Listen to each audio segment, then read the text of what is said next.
At the end of the Prohibition era, when critics had started to deem the Department of Prohibition unnecessary, Anslinger turned his attention to cannabis.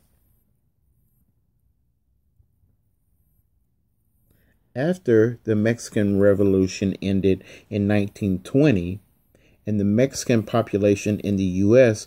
grew from 100,000 to over 1 million, Anslinger decided to create a campaign of fear and distrust towards Mexican and black people. The movie Reefer Madness in 1936 portrayed blacks and Hispanics as savages while high on marijuana. They would perform evil acts such as looking at a white woman twice, standing in a white man's shadow, and even to go so far as to think that they were as good as a white man.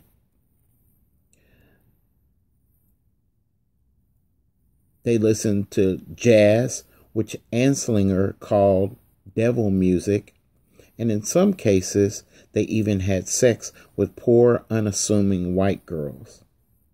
Anslinger ran articles in major newspapers across the country, citing cases where minorities committed acts of violence against white people while high on marijuana.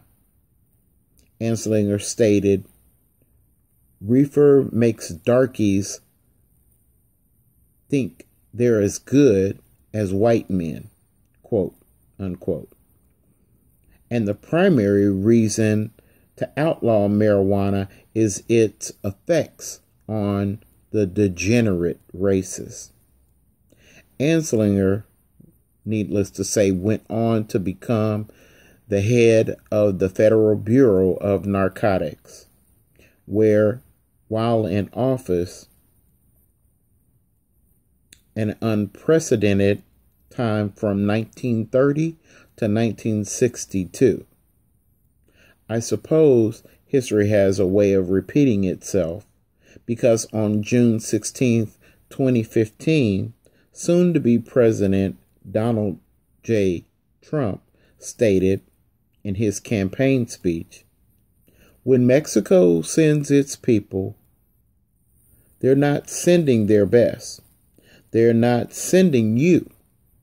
They're not sending you.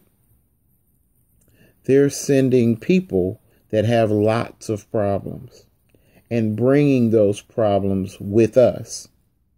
They're bringing drugs. They're bringing crime. They're rapists. And many, I assume,